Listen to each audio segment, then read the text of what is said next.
গতকালের খবর বলি একটু। রবিবাসরীয় দুপুর, অলস দুপুর, মাত্র 4 থেকে 5 মিনিটের ঝড়, সবকিছু এলোমেলো হয়ে গেল, লন্ডভন্ড হয়ে গেল। ক্যামেরায় ধরা পড়েছিল সেই সময়ের ছবি, দেখুন।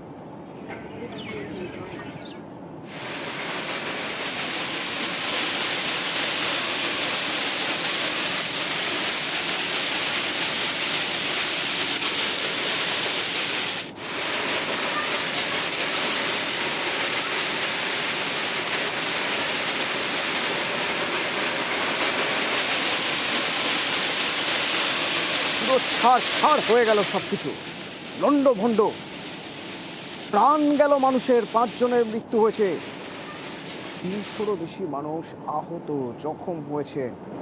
সবচেয়ে বেশি ক্ষতি হয়েছে কোথায়? ময়নাগুড়ির বার্নিশে।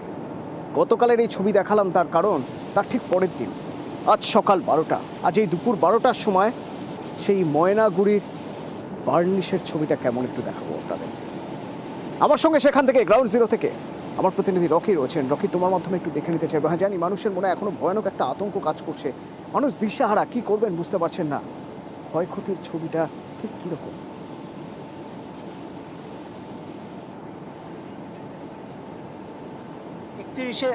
মার্চ দুপুরের পর থেকে যে কালবৈশাখী ঝড় আসে, কয়েক মিনিটের কালবৈশাখী ঝড়ে কিন্তু লন্ডভন্ড হয়ে যায় জলপাইগুড়ি জেলার বিস্তীর্ণ এলাকা, যার মধ্যে ময়নাগুড়ি গ্রাম ব্লকের যে বিভিন্ন গ্রাম রয়েছে, বার্নিশ, কুটিমারি এবং বিভিন্ন এলাকায় প্রায় 500-রও বেশি বাড়িঘর কিন্তু ধূলিসাৎ হয়ে যায়। চোখের নিমেষে কিন্তু সর্বশান্ত হয়ে পড়ে গোটা এলাকার পরিবারগুলি এবং তারা কিন্তু দিশেহারা হয়ে পড়ে। শুধু যে বাড়িঘর নষ্ট হয়েছে এমনটা নয়, গবাদি পশুর মৃত্যু থেকে শুরু করে গাড়ি। এখন আমি যে দাঁড়িয়ে রয়েছি, আমি একদম ধ্বংসস্তূপের উপরে দাঁড়িয়ে রয়েছি। এখানে কিন্তু বেশ কয়েকটি বাড়ি ছিল, যেটি এখন রীতিমতো কিন্তু ধ্বংসস্তূপে পরিণত হয়েছে। তোমাকে বলে আসতে চাইবো, এই ঘটনার পর কিন্তু মানুষের চেহারার মধ্যে একটা ভয়ের যে ছাপ তা পড়ে গিয়েছে, কারণ তারা এখন সর্বশান্ত, তাদের দিন গুজারা কি করে চলবে সেটাই এখন তাদের সব থেকে বড় প্রশ্ন। এই ঘটনার পর কিন্তু মুখ্যমন্ত্রী মমতা বন্দ্যোপাধ্যায় ইতিমধ্যেই এই এলাকায় এসেছিলেন এবং যেখানে ত্রাণ শিবির করা হয়েছিল সেখানে দুর্গতদের সঙ্গে কথা বলেন এবং প্রশাসনিকভাবে তাদের পাশে থাকার আশ্বাসও দিয়েছেন। এই ঘটনার পর কিন্তু এই এলাকায় মৃত্যুর সংখ্যা সব হারিয়েছেন, সব খুইয়ে বসে আছেন মাত্র ওই 4-5 মিনিটের ঝড়ে।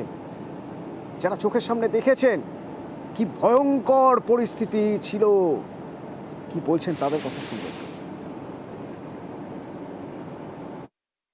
আপনারা তো দেখতেছেন মানে ভয়াবহ পরিস্থিতি, ঘর বাড়ি সব উড়ে গেছে। হ্যাঁ, আমার ছেলে চাপা পড়ছে, একটা গাভিন গরু মারা গেছে। হ্যাঁ, এখন আমার থাকার মাথা বুঝার মতো কোনো জায়গা নেই। প্রশাসনিকভাবে কেউ এসেছে এখন পর্যন্ত? এখনো পর্যন্ত কেউ আসেনি, মানে এমনি টহলদারি করছিল। আমাদের যাদের ক্ষতিগ্রস্ত হয়েছে তাদের যেন একটু ভালো করে মানে সহযোগিতা পাই সরকারের কাছে, এইটাই আমাদের। রকি, বার্নিশেই প্রায় 500-রও বেশি বাড়ি ভেঙে গিয়েছে বা চালা উড়ে গিয়েছে। শুধু বার্নিশ নয়, ময়নাগুড়ির বিভিন্ন জায়গায় প্রায় একই রকম ছবি।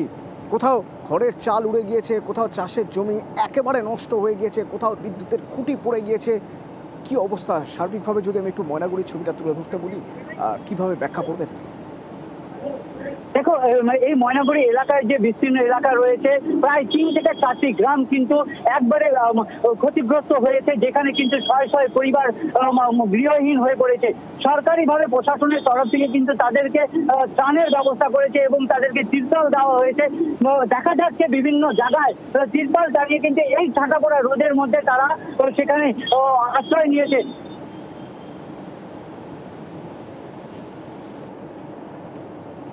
স্থানীয়রা কি বলছেন? এমন হাওয়া আসিয়া একটা ভাঙি নিয়ে গেল, বেশিক্ষণ চান্স ছিল না। বাড়ি ঘর তো কিচ্ছু নেই, ঘরগুলো তো উড়িয়ে নিয়ে এসে কুত্তি নিয়ে গেছে ঘর। আমার মাথায় কাল ব্যান্ডেজ করে দিয়েছে। 3টে 3:30টার মতো হবে, 2 মিনিটে এত বড় অবস্থা শেষ করে দিল। ঘর বাড়ি যা কিছু, ঘরের জিনিসপাতি, ফ্রিজ, টিভি, যা কিছু, আলমারি, সব শেষ। এই ময়নাগুড়িরই মাধবডাঙ্গা 2 নম্বর গ্রাম পঞ্চায়েতের শিশুয়া বাড়ির সমর রায়।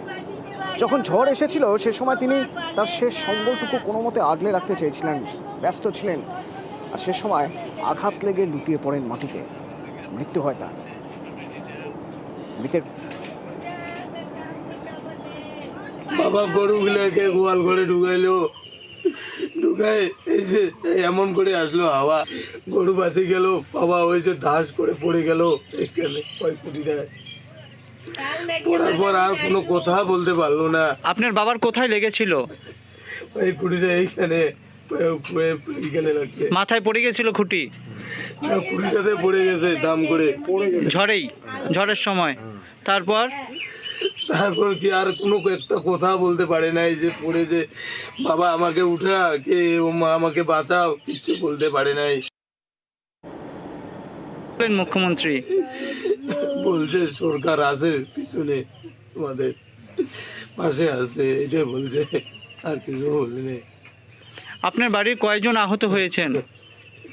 বাড়ি আমার মার এইখানে হাতটা ইয়ে হয়েছে, আমার 3 দিয়ে কাটা গেছে। তোমার কিছু হয়েছে নাকি? এই তো আমার বই মেয়ে কোনে কাতে ডাং লাগছে। ইয়াদের পড়ে গেল মাথায় ডাক লাগিয়েছে না, কি বলতে পারি না। তখন কল্যাণী ওই বাড়িতে নিয়ে গেছি, ওইখানে নিয়ে যেয়ে দেখি জল চোখে জল দিয়েছে, কথা বলেন না। ওই বেডটা চুদে কান্না কাটা, বউটা চুদে কান্না কাটা। ওদিকে জলপাইগুড়ি দক্ষিণ সুকান্তনগর এখনো মানুষের চোখে মুখে আতঙ্ক, এবং গতকালই যে ঝড়, সেই ঝড়ের পর থেকে এখনো পর্যন্ত বিদ্যুৎ আসেনি। কি অবস্থায় কাটাচ্ছেন তারা? শান্তনু প্রতিনিধি আমার সঙ্গে সেখান থেকে রয়েছেন। শান্তনু,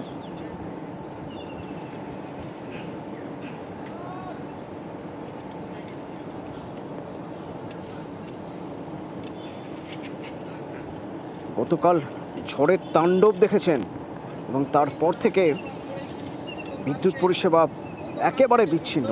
বড় বড় গাছ ভেঙে পড়েছে, একাধিক বাড়ির চাল উড়ে গিয়েছে। আজ সকাল থেকে মানুষ চেষ্টা করছেন যে নিজেরাই যদি হাত লাগিয়ে পরিস্থিতির কিছুটা উন্নতি ঘটানো যায়, কিছুটা যদি পরিস্থিতি স্বাভাবিক করা যায়। রাস্তাগুলো বন্ধ হয়ে গেছে, গাছ যদি সরানো যায়, গাছ কেটে সরিয়ে দিয়ে রাস্তা যদি অন্তত ঠিকঠাক করা যায়। যাদের বাড়ির চাল উড়ে গেছে, কোনো মতে একটা মাথা গোজার ঠাঁইয়ের ব্যবস্থা তো করতে হবে। কিভাবে করবেন, আজ সকাল থেকে সেই চেষ্টাই করছেন তারা।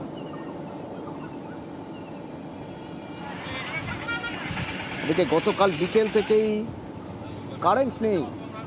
কি অবস্থায় রয়েছেন, কিভাবে তারা স্বাভাবিক অবস্থায় ফেরার চেষ্টা চালাচ্ছেন? শান্তনু প্রতিনিধি আমার সঙ্গে রয়েছেন, বলতে পারবেন। শান্তনু, দেখো, গতকালকের এই বিধ্বংসী ঝড়ে কিন্তু জলপাইগুড়ি ব্লকে সবচাইতে বেশি ক্ষতিগ্রস্ত হয়েছে ময়নাগুড়ি ব্লক এবং জলপাইগুড়ি সদর ব্লক। এই এলাকায় 4 জনের শুধু মৃত্যু হওয়ার ঘটনা ঘটেনি, 3 শতাধিক মানুষও কিন্তু এই ঝড়ে আহত হয়েছিলেন। প্রচুর ঘরবাড়ি, এখনো পর্যন্ত প্রশাসনের যে হিসেব এখনো পর্যন্ত পাওয়া যাচ্ছে, তাতে প্রায় 1000 খানেকের বেশি বাড়ি ভেঙেছে, কয়েক হাজার গাছ ভেঙে পড়েছে, গাছ চাপা পড়ে মানুষের মৃত্যুর ঘটনা ঘটেছে। এখনো পর্যন্ত আমরা যেটা দেখতে পাচ্ছি যে বিভিন্ন রাস্তা রয়েছে যেখানে গাছ এখনো পড়ে রয়েছে, বিদ্যুৎ বিচ্ছিন্ন হয়ে রয়েছে, পানীয় জল পরিষেবা বিঘ্নিত হয়ে রয়েছে। সেগুলোকে স্বাভাবিক করার চেষ্টা চলছে এবং প্রশাসনের লোকজন কাজ করছে, বিদ্যুৎ পর্ষদের লোকজন কাজ করছে। শুধু তাই না, মানুষজন এগিয়ে এসেছেন সেই কাজে। এনডিআরএফ যেমন একদিকে কাজ করছে, সিভিল ডিফেন্স কাজ করছে, পাশাপাশি সাধারণ মানুষের চেষ্টা করছেন যাতে স্বাভাবিক অবস্থায় ফেরানো যায় বা ফেরা যায়। কিভাবে হলো কালকে এই যখন আর ওই ঝড়ের মুহূর্তে এই গাছের তলায় ওরা আর লুকেছিল, তার উপরে হাওয়ার প্রেশারেতে উপর থেকে গাছ করে তার মৃত্যু হয়। তার নাম হচ্ছে। আপনাদের পরিস্থিতি কি রয়েছে এই এলাকায়? পরিস্থিতি ভয়ঙ্কর অবস্থা হয়ে গেছে। আমাদের তো অনেক বাড়ি ক্ষতিপূরণ হয়েছে, অনেক গাছালি পড়ে গেছে। আজকে সকাল থেকে তো সবাই নিজের কাজ কাটতে লাগে, ঘরটা সব ঠিকঠাক করছে।